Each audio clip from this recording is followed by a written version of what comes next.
ನಮಸ್ಕಾರ ಸ್ನೇಹಿತರೆ, ನನ್ನ ಚಾನೆಲ್ಗೆ ನಿಮ್ಮೆಲ್ಲರಿಗೂ ಪ್ರೀತಿಯ ಸ್ವಾಗತ. ನಾನು ಮಮತಾ. ಇವತ್ತಿನ ವಿಡಿಯೋದಲ್ಲಿ ಓಂಕಾರ ಪ್ರಾಣಾಯಾಮದ ಜೊತೆಗೆ ಶಂಖ ಮುದ್ರೆಯನ್ನ ಪ್ರಾಕ್ಟೀಸ್ ಮಾಡಿದ್ರೆ ಏನೆಲ್ಲ ಪ್ರಯೋಜನಗಳು ಸಿಗುತ್ತೆ ಅಂತ ತಿಳಿಸ್ತಾ ಇದ್ದೀನಿ.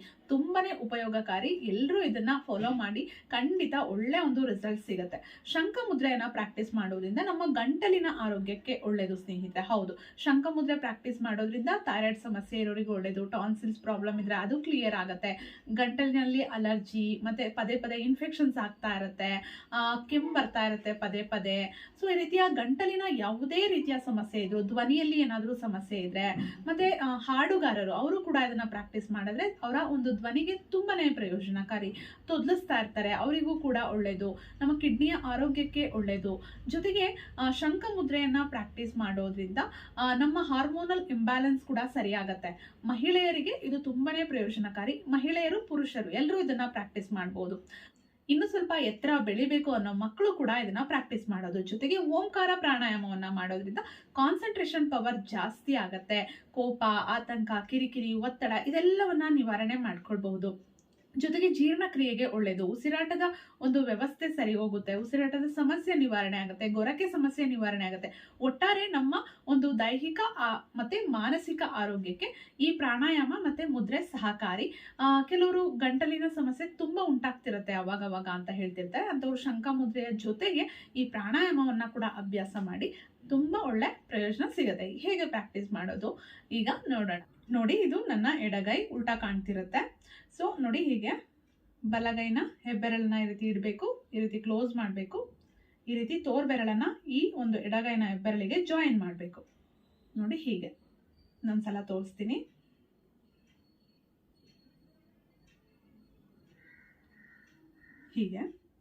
ಹೀಗೂ ಮಾಡ್ಬೋದು. ಈ ಕೈ ಮೇಲೇನೆ ಹಿಟ್ಟು ಮಾಡಬೇಕು ಅಂತ ಏನಿಲ್ಲ, ಬಲಗೈ ಮೇಲೆ ಎಡಗೈನ ಹಿಟ್ಟು ಕೂಡ ಪ್ರಾಕ್ಟೀಸ್ ಮಾಡಬಹುದು.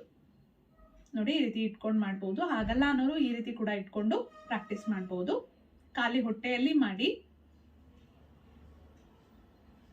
ರಿಲ್ಯಾಕ್ಸ್ ಮಾಡಿ. ಫಸ್ಟು ನಿಧಾನವಾಗಿ ಉಸಿರು ತಗೊಳ್ಳೋದು, ನಿಧಾನವಾಗಿ ಉಸಿರು ಬಿಡೋದು. ಉಸಿರು ತಗೊಂಡಾಗ ಹೊಟ್ಟೆ ದಪ್ಪ ಆಗಬೇಕು, ಉಬ್ಬಬೇಕು. ಉಸಿರು ಬಿಟ್ಟಾಗ ಹೊಟ್ಟೆ ಹಿಂದಕ್ಕೆ ಹೋಗಬೇಕು. 3 ಸಲ ಉಸಿರು ತಗೊಂಡು 3 ಸಲ ಉಸಿರನ್ನ ಹೊರಗಡೆ ಹಾಕಿ. ಅವಾಗ ನಿಮ್ಮ ಬಾಡಿ ಮತ್ತೆ ಮೈಂಡ್ ಎರಡೂ ರಿಲ್ಯಾಕ್ಸ್ ಆಗತ್ತೆ. ನಂತರ ಓಂಕಾರ ಪ್ರಾಣಾಯಾಮವನ್ನ ಶುರು ಮಾಡಬೇಕು. ನಿಧಾನವಾಗಿ ಸಂಪೂರ್ಣವಾಗಿ ಹೊಟ್ಟೆ ತುಂಬುವಷ್ಟು ಉಸಿರು ತಗೊಳ್ಬೇಕು. ಉಸಿರನ್ನ ನಿಧಾನವಾಗಿ ಹೊರಗಡೆ ಹಾಕ್ತಾ ಓಂ ಅಂತ ನೀವು ಶಬ್ದ ಮಾಡಬೇಕು. ಶುರು ಮಾಡೋಣ. ಬ್ರೀತ್ ಇನ್, ಬ್ರೀತ್ ಔಟ್. ಓ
ಈ ರೀತಿ ಕೂತ್ಕೋಬೇಕಾದ್ರೂ ಅಷ್ಟೇ ನೀವು ಹೀಗೆಲ್ಲ ಕೂತ್ಕೊಳ್ಳೋದು ಎಲ್ಲ ಮಾಡಬಾರ್ದು. ಸ್ಟ್ರೈಟ್ ಆಗಿರ್ಬೇಕು. ಬೆನ್ನಿನ ಮೂಳೆ ನೇರವಾಗಿ ಇರಬೇಕು. ಮುದ್ರೆಯನ್ನು ಅಷ್ಟೇ ತುಂಬಾ ಟೈಟ್ ಆಗಿ ಹಿಡ್ಕೊಂಡು ಕೂತ್ಕೋಬಾರ್ದು. ಆರಾಮಾಗಿರ್ಬೇಕು. ಮತ್ತೆ ಮುಖವನ್ನ ಗಂಟು ಹಾಕೊಂಡೆಲ್ಲ ಕೂತ್ಕೋಬಾರ್ದು. ಆರಾಮಾಗಿ ರಿಲ್ಯಾಕ್ಸ್ ಆಗಿ ಕೂತ್ಕೊಂಡು ಪ್ರಾಕ್ಟೀಸ್ ಮಾಡಿದ್ರೆ ಮಾತ್ರ ನಿಮ್ಗೆ ಅದರಿಂದ ಬೆನಿಫಿಟ್ ಸಿಗುತ್ತೆ. ಎಲ್ಲರೂ ಪ್ರಾಕ್ಟೀಸ್ ಮಾಡ್ಬೋದು. ಮಕ್ಕಳು ಕೈಲಿ ಪ್ರಾಕ್ಟೀಸ್ ಮಾಡ್ತೀರಾ ಅಂದ್ರೆ 7 ಇಯರ್ಸ್ ಆದ್ಮೇಲೆ ಪ್ರಾಕ್ಟೀಸ್ ಮಾಡಿ. ಯಾಕೆಂದ್ರೆ ಇಲ್ಲಾಂದ್ರೆ ಅವ್ರಿಗೆ ಗೊತ್ತಾಗೋದಿಲ್ಲ ಉಸಿರು ತಗೊಳ್ಳೋದು ಬಿಡೋದು. ಸೊ ಇದನ್ನೆಲ್ಲ ಮಾಡೋದಕ್ಕೆ ಕಷ್ಟ ಆಗುತ್ತೆ. 7 ಇಯರ್ಸ್ ಕಂಪ್ಲೀಟ್ ಆಗಿರೋ ಮಕ್ಕಳ ಕೈಗೆ ಬೇಕಿದ್ರೆ ಪ್ರಾಕ್ಟೀಸ್ ಮಾಡ್ಬೋದು. ಹೊಟ್ಟೆ ತುಂಬುವಷ್ಟು ಉಸಿರನ್ನ ತಗೊಳ್ಳಿ. ನಿಧಾನವಾಗಿ ಉಸಿರನ್ನ ಹೊರಗಡೆ ಹಾಕ್ತಾ ಓಂಕಾರವನ್ನ ನೀವು ಮಾಡ್ಬೇಕಾಗತ್ತೆ. ಓಂ ಅಂತ ಶಬ್ದವನ್ನ ಸಂಪೂರ್ಣ ಉಸಿರು ಹೊರಗಡೆ ಹೋಗೋವರೆಗೂ ಮಾಡಬೇಕು. ಮತ್ತೆ ಉಸಿರು ತಗೋಬೇಕು. ಮತ್ತೆ ರಿಪೀಟ್ ಹಾಗೆ ಪ್ರಾಕ್ಟೀಸ್ ಮಾಡಿ. ಎಷ್ಟೊತ್ತಾಗುತ್ತೋ ಅಷ್ಟೊತ್ತು ಪ್ರಾಕ್ಟೀಸ್ ಮಾಡ್ಬೋದು. ಸ್ಟಾರ್ಟಿಂಗಲ್ಲಿ ಮಾಡಬೇಕಾದ್ರೆ ಕಷ್ಟ ಆಗ್ಬೋದು. ಹೋಗ್ತಾ ಹೋಗ್ತಾ ಸ್ವಲ್ಪ ಟೈಮನ್ನು ಇನ್ಕ್ರೀಸ್ ಮಾಡ್ಕೊಳ್ತಾ ಹೋಗಿ.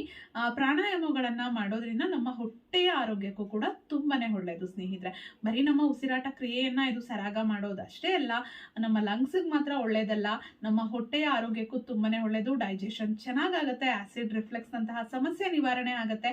ಎಷ್ಟೊಂದು ಸಲ ನಮಗೆ ಟೆನ್ಷನ್ ಇರ್ಬೋದು, ಸ್ಟ್ರೆಸ್ ಇರ್ಬೋದು, ಹೊಟ್ಟೆಯಿಂದನೇ ಶುರುವಾಗ್ತಾ ಇರುತ್ತೆ. ಹೊಟ್ಟೆಯಲ್ಲಿ ತಳಮಳ ಆದರೆ ತುಂಬಾ ಆತಂಕ ಭಯ ಆಗ್ತಿರುತ್ತೆ, ಅಥವಾ ತುಂಬಾ ಆತಂಕ ಭಯ ಆದ್ರೂ ಕೂಡ ಅದು ಹೊಟ್ಟೆಯ ಮೇಲೆ ಒತ್ತಡವನ್ನ ಬೀರ್ತಾ ಇರುತ್ತೆ.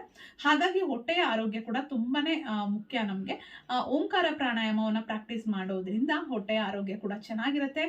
ತುಂಬಾ ಜನ ಹೊಟ್ಟೆ ಏನ್ ಮಾಡಿದ್ರು ಕರಗ್ತಾ ಇಲ್ಲ, ಹೊಟ್ಟೆ ಸಣ್ಣ ಆಗ್ಬೇಕು ಅನ್ನೋರಿಗೂ ಕೂಡ ಹೆಲ್ಪ್ ಆಗತ್ತೆ. ಒಂದೇ ಸಲ ಅಂದ್ರೆ ಬೇಗ ರಿಸಲ್ಟ್ ಗೊತ್ತಾಗೋದಿಲ್ಲ. ಅದು ನೀವು ಪ್ರತಿದಿನ ಪ್ರಾಕ್ಟೀಸ್ ಮಾಡ್ತಾ ಹೋದ್ರೆ ನಿಮ್ಮ ಹೊಟ್ಟೆಯ ಭಾಗದ ಬೊಜ್ಜು ಕರಗತ್ತೆ, ಹೊಟ್ಟೆಯ ಭಾಗನೂ ಕೂಡ ಸಣ್ಣ ಆಗತ್ತೆ. ಸ್ನೇಹಿತರೆ, ವಿಡಿಯೋ ಇಷ್ಟ ಆಗಿದೆ ಅನ್ಕೊಂಡಿದ್ದೀನಿ. ವಿಡಿಯೋ ಇಷ್ಟ ಆಗಿದ್ರೆ ವಿಡಿಯೋನ ಲೈಕ್ ಮಾಡಿ, ಶೇರ್ ಮಾಡಿ, ಅನಿಸಿಕೆ ಅಭಿಪ್ರಾಯಗಳನ್ನ ದಯವಿಟ್ಟು ಕಮೆಂಟ್ ಬಾಕ್ಸ್ ಅಲ್ಲಿ ಕಮೆಂಟ್ ಮಾಡಿ ತಿಳಿಸಿ. ಮತ್ತೆ ಭೇಟಿಯಾಗೋಣ. Thank you.